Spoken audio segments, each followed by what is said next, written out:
9 kecerdasan. 9 kecerdasan. Kalau tadi kita sudah tahu bahasanya, bahasa kasidah cerita atau bahasa lantak, maka ada yang kita tahu juga namanya kecerdasan. Jangan anak-anak cerdas di bahasa dipaksa main bola, nggak bisa. Harus dibaca kecerdasannya anak. Kecerdasannya anak itu ada 9. Nah, makanya kita katakan penting dipahami oleh ayah. Toh yang tadi penting dipahami oleh dia. Kalau dua bagian ini Anda sudah mengerti, maka ada berbuah besar dalam rumah tangga kita. Kecerdasan bahasa. Ada anak yang dipaksa bagaimana? Anak saya sendiri juga. Dia punya kecerdasan bahasa. Bahkan kemarin saya mendengar dia berbahasa Jepang. Saya katakan bahaya ini. Harus jangan nonton bahasa Jepang. Jadi dia agak fasih bahasa Inggris hanya dengan nonton YouTube. Dan sekali-sekali saya mendengar dia berbahasa Jepang dan sangat fasih. Jadi saya katakan, oh ini yang disebut dengan kecerdasan bahasa, language namanya. Jadi dia seperti orang seperti Soekarno, dia satu kali mendengar bisa mengumpulkan, tapi hanya untuk bicara saja. Dia tidak bisa kerja di luar. Dia hanya mampu bicara saja. Kalau dia retorika, wah dia pasti luar biasa. Satu kali bicara saja. Berikan saya sebut dan mudah, bahkan saya guncang dunia. Toh kata-kata seperti itu dari mana dia dapat? Memang dia punya kemampuan language. Next, satu bahasa. 2, kecerdasan logika atau matematika.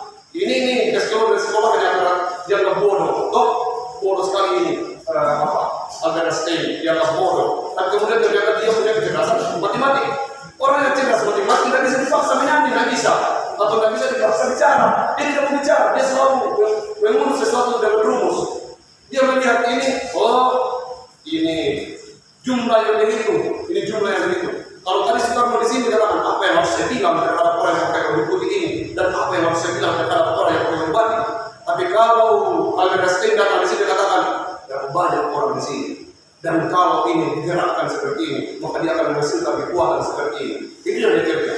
Jadi jangan dipaksakan otak atau sama dengan orang lain. Jadi selalu begitu. Kalau saya mau mobil ini kecepatan sekian begini sampai 50. Kalau yang lain katakan kalau ada sitting di dalam apa yang saya bilang, dong ke polisi. Jadi kita semua punya style yang berbeda.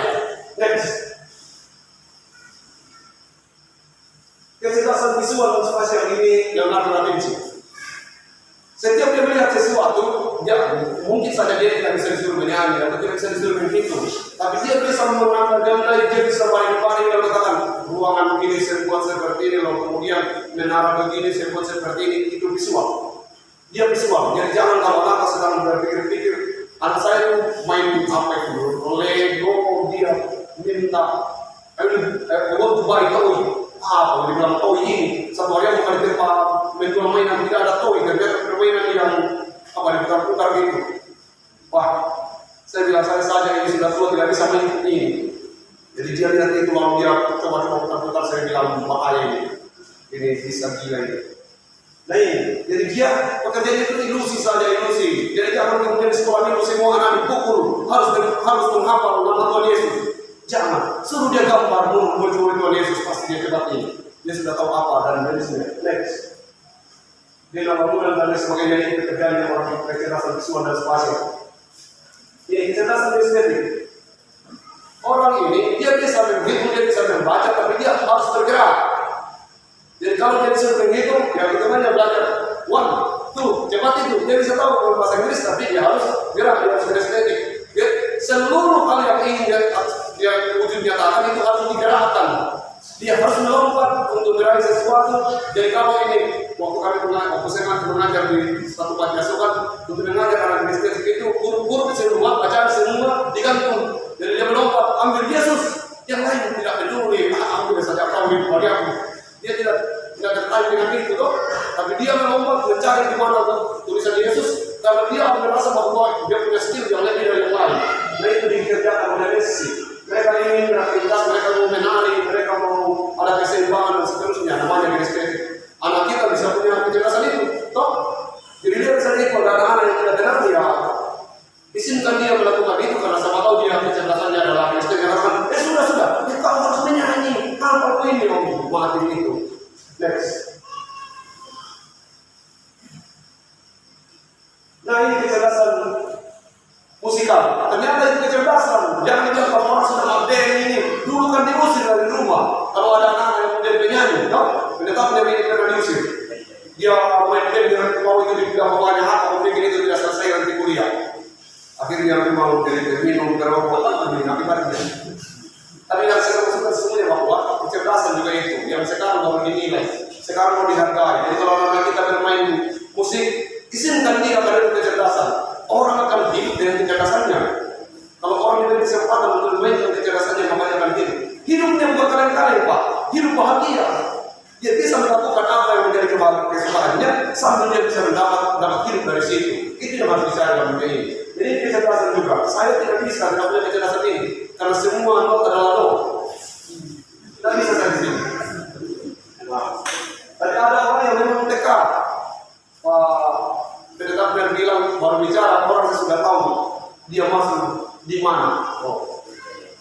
Kalau baru bicara orang saya sudah tahu. Inilah kita tahu. Tidak ada menjalankan dan tidak ada. Next. Masih ada 4. Kecerdasan interpersonal. Kecerdasan interpersonal itu ternyata ada kecerdasan itu. Ada orang yang rasa-rasanya dia ingin semua orang diurus. Ada itu. Dia ingin semua orang diurus. Pokoknya dia bisa meninggalkan rumahnya hanya untuk mengurus orang lain. Ini kecerdasan interpersonal. Nah itu dimiliki oleh Bunda Tresia. Dia meninggalkan tempatnya, kemudian dia ke Berkuta, lalu kemudian dia mengambil orang-orang yang sakit. Satu hari orang bertanya kepada seorang sakit itu, "Ibu, apa gunanya ibu datang di sini? Toh ibu juga akan mati. Sebentar lagi ibu mati." Ibu itu bilang begini, "Kemarin saya di Jawa. Seandainya hari ini saya akan mati, tapi saya bahagia akan mati. Kenapa? Kemarin ketika saya mati, saya akan mati di jalan dan saya akan mati seperti anjing. Hari ini kematian akan datang, tapi saya mati di tempat tidur dan saya akan mati sebagai seorang manusia." Itu karena pekerjaan Ibu Teresia, Bunda Teresia. Jadi dia tetap mati, tetapi dia mati sebagai manusia, tidak mati seperti anjing. Nah, Bunda Teresia mengatakan itu, Bunda Teresia melakukan itu. Jadi itu dia ingin selalu orang lain diurusnya, sama dengan Gandhi.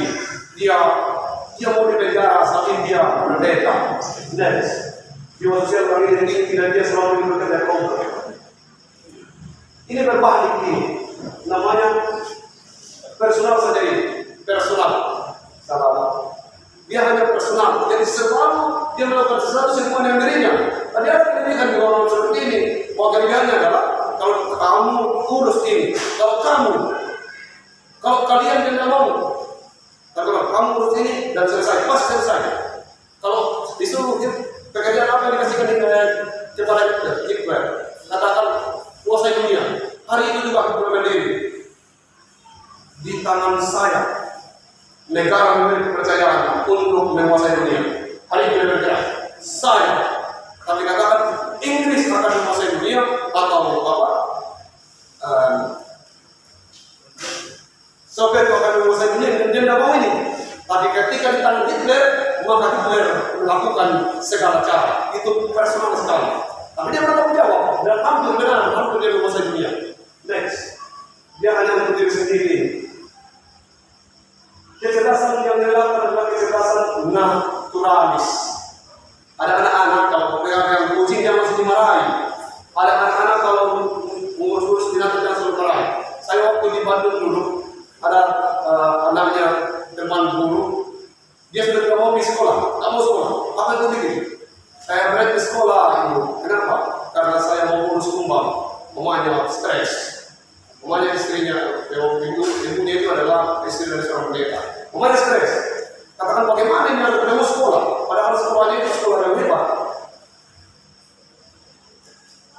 Dia tidak mau sekolah, dia minta untuk diharapkan kumbang.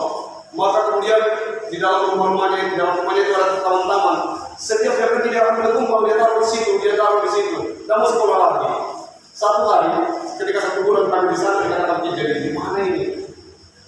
Lalu kemudian ditanya, Mama tahu tidak? Kumbang apa terbesar di dunia? Mama tidak tahu. Apa? Kumbang apa terbesar di dunia? Mama tidak tahu. Saya lagi ditanya, Om, bagaimana membedakan kumbang jantan dengan kumbang betina? Tidak tahu juga. ini bisa jelaskan bagaimana kumbang apa yang termahal di Jepang? Dia kemudian menjelaskan kumbang dari segala sudut. Mau dikatakan anak saya ini.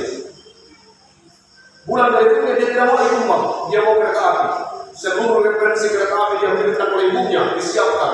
Jadi kalau dia nonton televisi, ada kereta api lewat, dia katakan, kereta api buatan tahun sekian, dibuat oleh ini, lokomotifnya sekian, jumlah penumpang yang ada di atas sekian. Wah, hebat.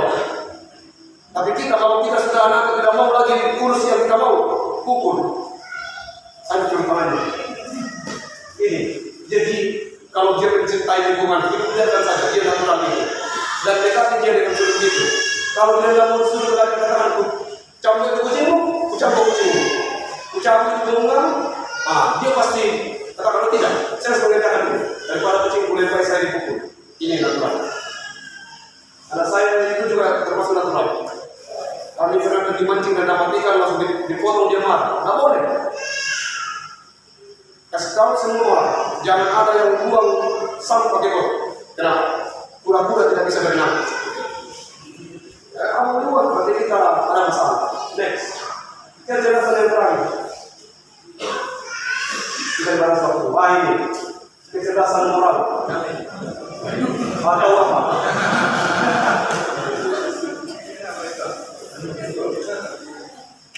Kecerdasan moral ini ada hubungannya dengan agama.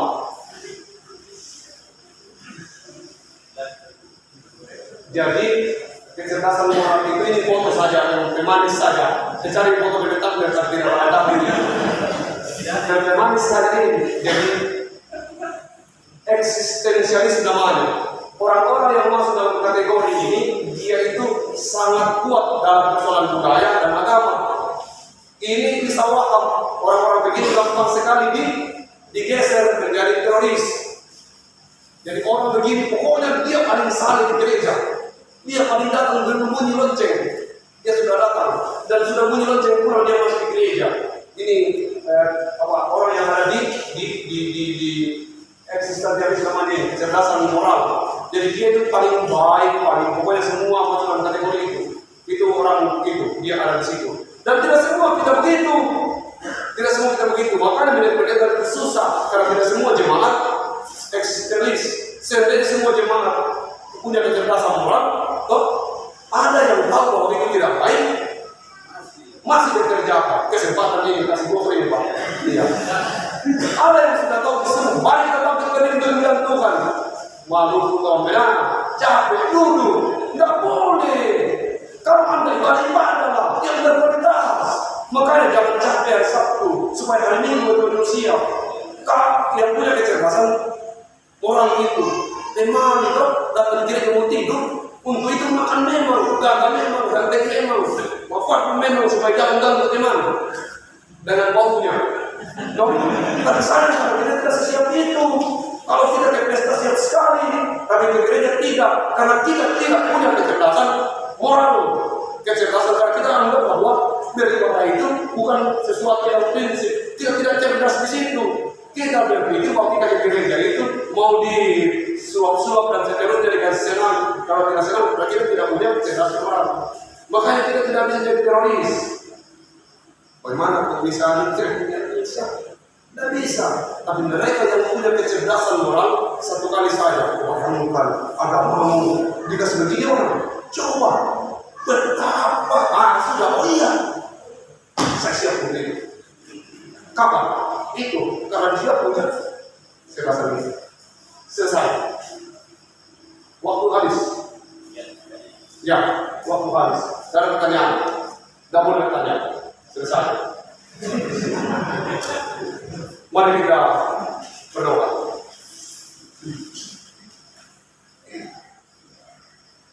Kami mensyukuri pertemuan ini. Ada banyak yang telah kami pelajari. Tuntunan Roh Kudus sajalah yang mampu membuat itu kami pahami dan kami lakukan dalam firman kami. Buat kami menjadi ayah yang baik, suami yang penuh cinta. Ajari kami membuat orang yang Tuhan titipkan di dalam pelukan kami menjadi orang yang paling bahagia, bukan karena harta dan benda, tapi cinta dan kasih sayang. yang Tuhan sudah ikatkan dalam ikatan suci dan kudus. Demikian juga selanjutnya, kami berdoa bahwa kami dimampukan mendidik anak-anak titipan Tuhan yang Tuhan titipkan kepada kami untuk kemuliaan bagi nama Tuhan. Beberapa hal sudah kami dengar, kami mohon itu dilakukan dalam diri kami kepada Tuhan. Dan sekarang kami akan melanjutkan kegiatan kami. Ada banyak kaum bapak yang sudah hadir. Biarlah benar-benar kepolisian pasca ini membuat kami melakukan yang terbaik dan mendatangkan sukacita serta kemuliaan bagi nama Tuhan. Diberkatilah juga beberapa perempuan yang mengambil bagian dalam ibadah ini atau mengambil bagian dalam kegiatan ini. Kami percaya kehadiran mereka memperindah jalannya kegiatan malam ini. Ini doa kami Tuhan. Cuaca yang baik menantikan. Di dalam nama Tuhan Yesus kami berdoa. Haleluya. Amin. Bertepuk tangan.